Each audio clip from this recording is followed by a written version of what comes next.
மத்த மதத்தை எதிர்க்க முடியாது யாராலையும். இந்து மதத்தை எதிர்த்தா யாரும் கேட்பார் இல்லை. கடவுள் இல்லை, சரி இல்லை, எந்த கடவுள் இல்லை. அது என்ன இந்து கடவுள் மட்டும் இல்லையா? இந்து கடவுள் வழிபாட்டுல தான் தவறுகள் இருக்குதா? மூட நம்பிக்கை உலகத்துல உள்ள அத்தனை மதத்திலையும் இருக்குது. மத்த மதத்தை எதிர்க்க முடியாது யாராலையும். இந்து மதத்தை எதிர்த்தா யாரும் கேட்பார் இல்லை. கடவுள்ன்றது அவன் தேடி வழிபாடு தவிர வற்புறுத்தி கட்டாயப்படுத்தி வழிபாடே கிடையாது. இது கடவுள் வழிபாடு. நான் விரும்பி போய் கடவுளை வழிபடணும், நீ கூப்பிட்டு வழிபடக்கூடாது.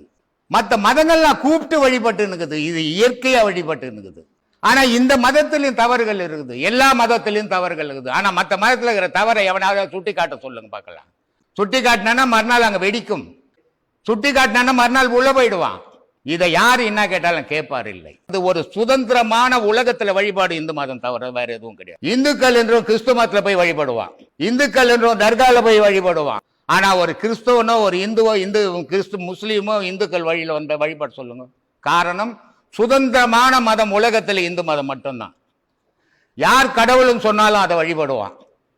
ஏன்னா இயற்கையை வழிபடுறவன் இந்துக்கள், அவெல்லாம் ஒரு உருவத்தை வழிபடுறவன். கடவுளே நீங்க தானங்க, கடவுள்னு ஒண்ணு தனியா இல்லையே.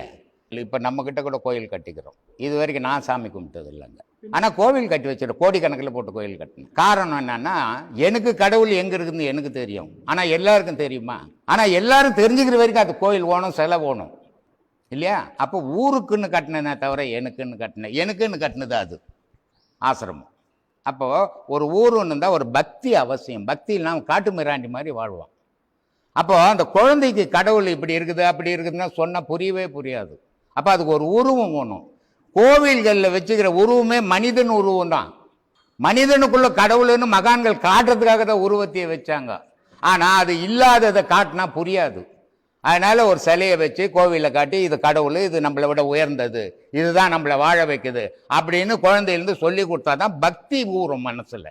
அதுக்காக கோவில்கள் கட்டினது. ஆனால் அது பேசவே இல்லை உங்ககிட்ட. நீங்க இவ்வளோண்டா இருக்கும்போது கும்பிட ஆரம்பிச்சுங்க, இப்போ இவ்வளோ உயரமாயிட்டுங்க, அது அங்கேயே தான் இருக்குது, அவ்வளோவே தான் இருக்குது. அப்போ சிந்திக்கணும். அதனால தான் இந்து மதம் மாதிரி புனிதமான மதம் உலகத்தில் எந்த மதமும் கிடையாது.